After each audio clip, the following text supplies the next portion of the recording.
Minhas amigas e meus amigos, muito boa noite. Nós estamos juntos mais uma vez para mais um Evangelho no Lar com Francisco Mazan. Que vocês possam ir chegando e se acomodando aqui nesse espaço virtual, enquanto eu coloco o título do nosso encontro de hoje.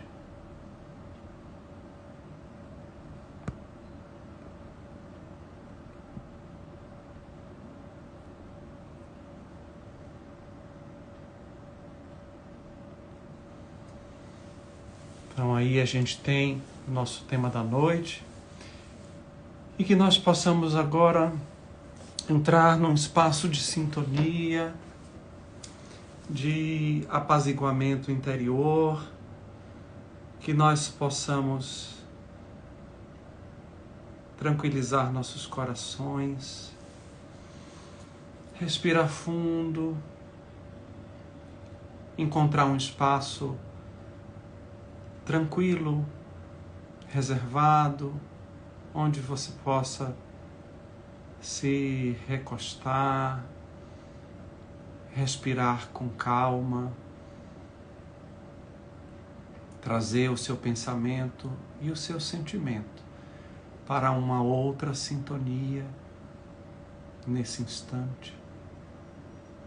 E aqui nós rogamos ao Pai Celeste que permita ao Cristo e à Mãe Santíssima que intercedam junto aos seres angélicos, arquiangélicos, às ordens seráficas, que eles possam derramar as bênçãos de serenidade sobre toda a humanidade, juntamente com todos os espíritos benfazejos, trabalhadores da seara do Cristo. E também, como é importante para nós trazermos aqui e agora nossa vibração, nossa melhor vibração, rogando também aos espíritos protetores, amparadores, guardiães, todos aqueles irmãos que atuam trabalhando as energias mais densas, purificando os ambientes, trazendo as energias da natureza, auxiliando cada pessoa, cada um, a encontrar um eixo de refazimento, de paz, de luz. Que essa energia, que essa vibração do Cristo, da Mãe Santíssima, dos mestres ascensionados, dos seres angélicos, seráficos, de todos aqueles que guardam e amparam o planeta Terra, se esparja através de cada um de nós e encontre cada recanto dos nossos lares, nas redondezas de nossas moradias, mas também alcance todas as criaturas mundo afora. Sobretudo todos aqueles que têm, nesse momento atravessado, dificuldades, sofrimentos, angústias, incertezas, aqueles que estão doentes, aqueles que estão doentes da alma, aqueles que precisam despertar para tantas questões importantes, todos nós que precisamos nos fortalecer em nossa fé, em nossa coragem, em nossa perseverança, para que nós possamos alcançar a paz interior, que essa energia, que essa vibração que aqui nós construímos juntos, que ela possa alcançar todos os gestores do mundo inteiro, governantes, parlamentares, mas também todos aqueles que trabalham cuidando, médicos, enfermeiros, técnicos de enfermagem, todas as pessoas que trabalham para que esses locais onde se cuida da saúde possa ter toda a sua estrutura mantida. Que juntos possamos então construir uma vibração de paz. Eu aceito o dom da paz no meu coração. Eu aceito o dom da paz na minha alma. Eu aceito o dom da paz na minha mente e nas minhas emoções. Digo a tudo que procura tentar-me afastando-me do meu centro de paz. Paz, aquieta-me. Paz, aquieta-me. Paz, aquieta-me. Eu sou a chuva suave da paz. Eu sou um servo da paz. Eu estou selado no coração da paz. Que o mundo permaneça numa aura de paz divina, que assim seja. Minhas amigas e meus amigos, queridos irmãos, muito bem-vindos mais uma vez. Estamos juntos para esse Evangelho no Lar, que tem acontecido e acontecerá, se Deus quiser, ao longo de toda a pandemia. Então, hoje, eu trouxe uma leitura do Evangelho por Emmanuel, comentários às cartas de Paulo. Eu faço leituras desse livro todos os dias em casa. E essa leitura particularmente me chamou a atenção e quando ela foi feita, eu disse para mim mesmo, essa vai ser a leitura do próximo Evangelho. E esse fragmento da carta, onde a leitura se baseia, o comentário de Emmanuel se baseia, pela psicografia de Chico Xavier, vem da segunda epístola aos Tessalonicenses, capítulo 3, versículo 13, onde Paulo diz o seguinte: quanto a vós, irmãos, não vos canseis de fazer o bem. O bem é incansável. É muito comum encontrarmos pessoas que se declaram cansadas de praticar o bem. Estejamos, contudo, convictos de que semelhantes alegações não procedem de fonte pura. Somente aqueles que visam a determinadas vantagens, aos interesses particularistas, na zona do imediatismo, adquirem o tédio vizinho da desesperação, quando não podem atender a propósitos egoísticos. É indispensável muita prudência quando essa ou aquela circunstância nos induz a refletir nos males que nos assaltam, depois do bem que julgamos haver semeado ou nutrido. O aprendiz sincero não ignora que Jesus exerce o seu ministério de amor sem exaurir-se, desde o princípio da organização planetária. Relativamente aos nossos casos pessoais, muita vez terá o Mestre sentido o espinho de nossa ingratidão, identificando-nos o recuo aos trabalhos da nossa própria iluminação. Todavia, nem mesmo verificando-nos os desvios voluntários e criminosos, jamais se esgotou a paciência do Cristo, que nos corrige amando e tolera edificando, abrindo-nos misericordiosos braços para a atividade renovadora. Se Ele nos tem suportado e esperado através de tantos séculos, por que não poderemos experimentar de ânimo firme algumas pequenas decepções durante alguns dias?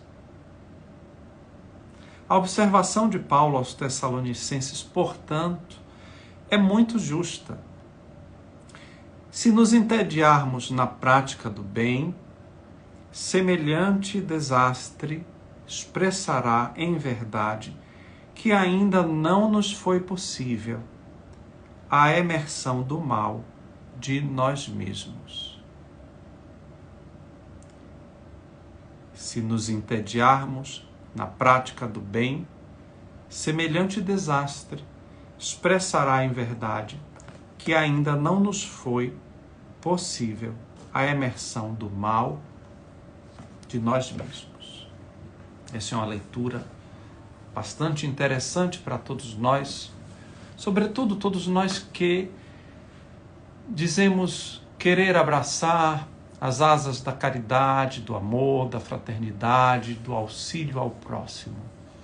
Porque, naturalmente, caminhamos pela vida atravessando entre espinhos e rosas, pedregulhos, seixos, morros, planícies, planaltos, montanhas escarpadas, que simbolizam os processos e as questões, as pessoas e os eventos com quem nós nos deparamos ao longo desse trajeto. E por vezes é tão comum que a gente não se dê conta de que se arrefece no bem quando recebe ingratidão, quando não tem reconhecimento, quando recebe o agrilhão da crítica, quando vem aquela enxovalhada sobre o seu nome, quando não nos sentimos compreendidos, quando nos desapontamos. E aí nós temos, tanto no nível pessoal, nós nos desapontando uns com os outros, dentro da família, no grupo de trabalho espiritual, no trabalho material, no casamento, nas relações familiares, entre os amigos. E aí a gente espera demais e derrama essas expectativas de que essas pessoas ajam ou reajam de uma determinada maneira que muitas vezes elas não têm como trazer para nós esse tipo de resposta que a gente tanto espera. E aí cabe uma pergunta: você faz o bem, aquilo que você faz, aquilo que você quer ofertar, você está fazendo para receber de volta alguma coisa? Ou você está fazendo porque você quer e porque você entende que aquilo que você está fazendo é necessário, é útil, pode ser uma coisa que vai ajudar? Você está fazendo para quem? Para os outros ou para você? Porque quando é para a gente, é muito mais fácil identificar, porque a gente fica melindrado, magoado, a gente fica arrefecido, achando que os outros não nos entendem bem. Ou seja, significa que a gente ainda não foi capaz de se desprender o suficiente para fazer aquilo que a gente sente que é o bem necessário, por amor ao bem, por amor ao amor, por amor ao dever, muitas vezes. Às vezes você não tem aquele amor, mas você tem consciência de que aquilo é seu dever, então você vai e faz. Que cada um, naturalmente, cabe avaliar o que é o seu dever e o que não é. Não é verdade, amigos? Nós temos que saber até onde a gente vai, temos que saber o que nos cabe na tarefa, o que é tarefa nossa. Porém, a gente faz as coisas e precisa aprender a deixar aquilo, a se desprender do resultado, se desprender do que vai ter de resposta do outro. Do contrário, a gente vai criando uma coleção de amarguras desnecessárias. E eu não sei se vocês entendem quando Emmanuel diz que quando a gente se entedia pela prática do bem, que isso é um desastre e expressa que o mal em nós ainda não emergiu. Ou seja, quando a gente se entedia na prática do bem, que a gente se desaponta demais com as pessoas, significa que a gente está vendo muito o mal fora de nós e ainda não conseguiu fazer as escavações para encontrar as sombras dentro de nós. Por isso a gente enxerga essas sombras fora de nós, nos outros, nos contextos, como se nós fôssemos sempre muito bons e sempre muito vítimas. Por outro lado, faz sentido que a gente pondere também que muitas pessoas de muito tempo vêm dizendo: estou cansado desse mundo, estou cansado deste planeta, eu não aguento mais porque a sociedade está impraticável, quantas coisas terríveis, como as pessoas estão, então, como as pessoas estão, e a gente diz: eu não aguento mais, eu não quero mais estar aqui, eu me sinto um ET, eu me sinto fora desse espaço. E a gente se desaponta com a vida, se desaponta com o mundo e arrefece também nosso coração. E mais uma vez, a gente arrefece a nossa capacidade de vivenciar essa tão propalada caridade, esse tão propalado amor, essa tão conhecida fraternidade, conhecida de boca muitas vezes, porque a gente está tão decepcionado com o mundo que a gente vai ficando seco, árido, desconfiadíssimo, sem abrir espaço para poder fazer alguma coisa. E mais uma vez, a gente tem que ponderar: quando você está no mundo e faz alguma coisa em prol das pessoas no geral, se você espera retorno, você cria material para a sua própria dor, para a sua própria decepção, porque muitas vezes esse retorno não virá.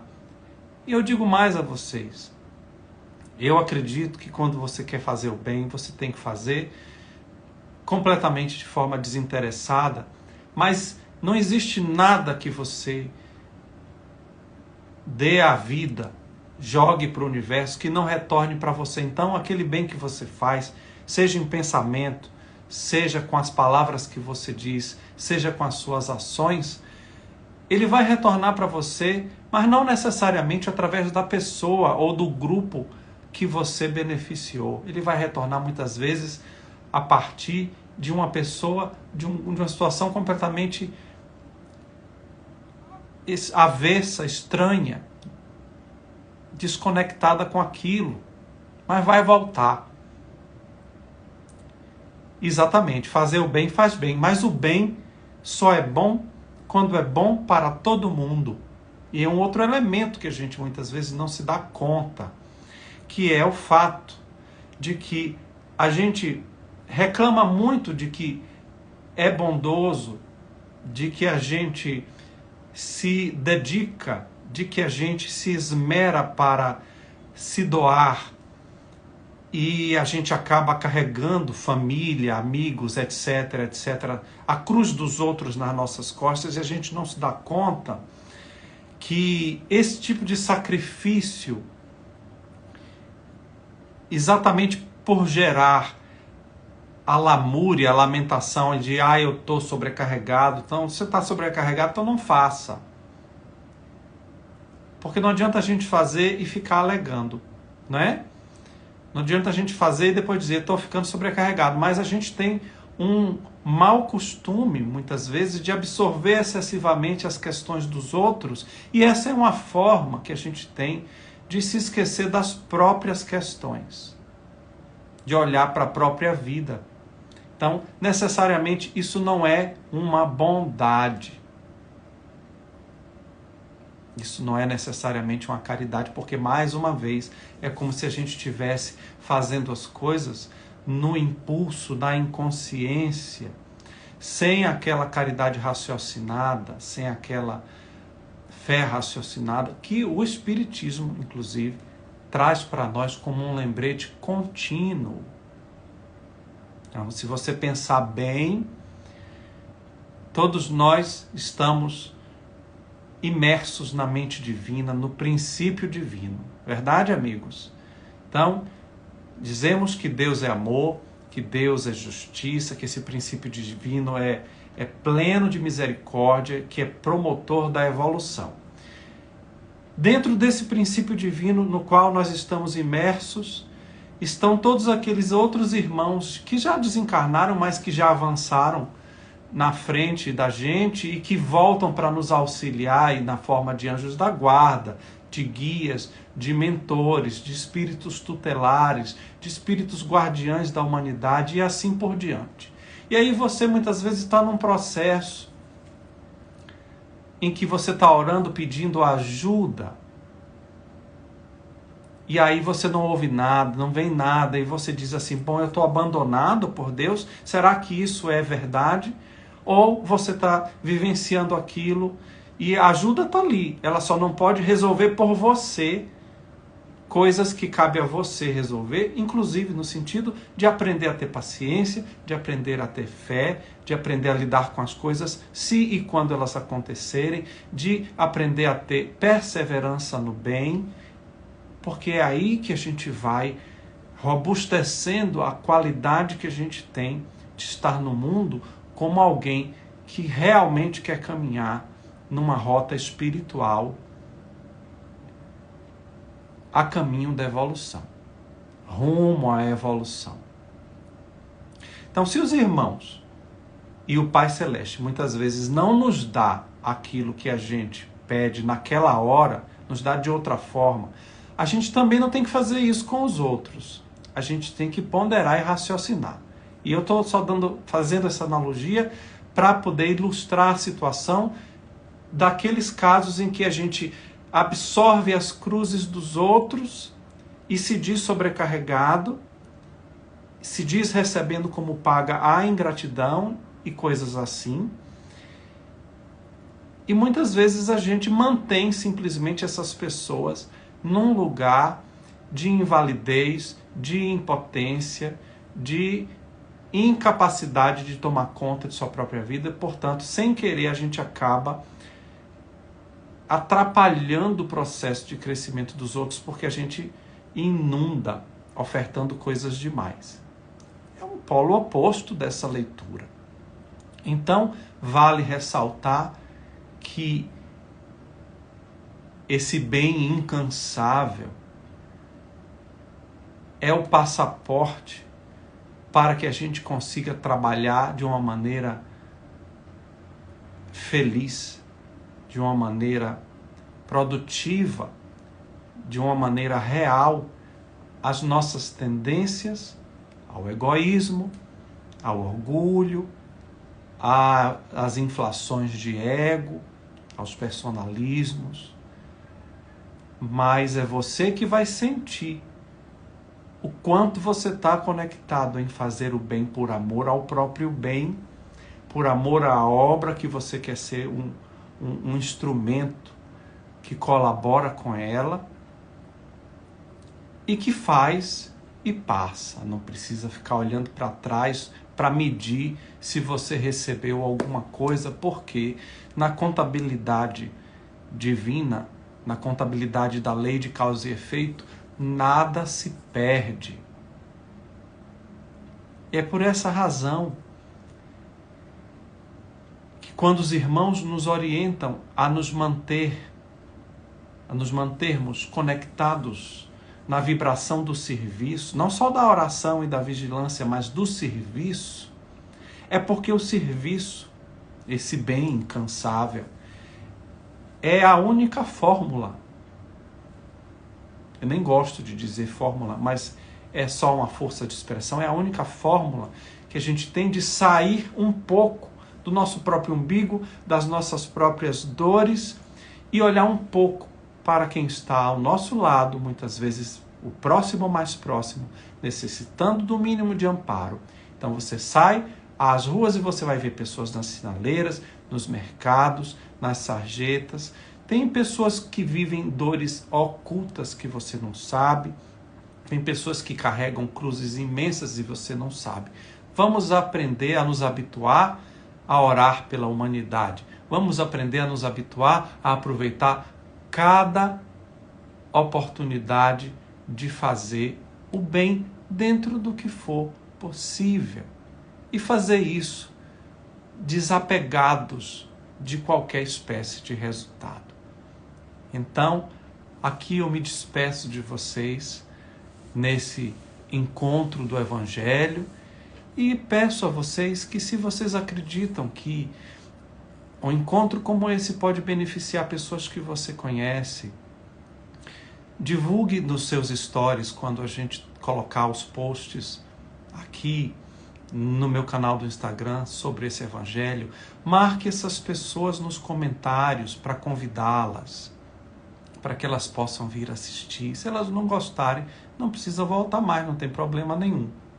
Mas, se elas gostarem, muitas vezes você vai estar multiplicando uma corrente do bem em que nós aqui já seguimos por quase 11 meses fazendo esse encontro de 30 minutos todas as semanas. E aqui eu vou fechar nosso Evangelho da noite com a oração do amanhecer, que é atribuída a Francisco de Assis. E ela diz assim: Senhor, no silêncio deste momento, venho pedir-te a paz, a sabedoria e a força. Quero olhar o mundo com os olhos cheios de amor, ser paciente, compreensivo, manso e prudente, ver além das aparências, teus filhos, meus irmãos, como vós mesmos vedes, e assim não ver senão somente o bem em cada um. Fecha meus ouvidos a toda calúnia, guarda minha língua de toda maldade, que só de bênção se encha meu espírito. Que eu seja tão bondoso e alegre, que todos quantos se chegarem de mim, sintam a tua presença. Reveste-me com a tua beleza, Senhor, e que doravante eu te revele a todos. Queridos amigos, que a paz de Cristo fique com todos nós. Até a próxima segunda-feira, se Deus quiser.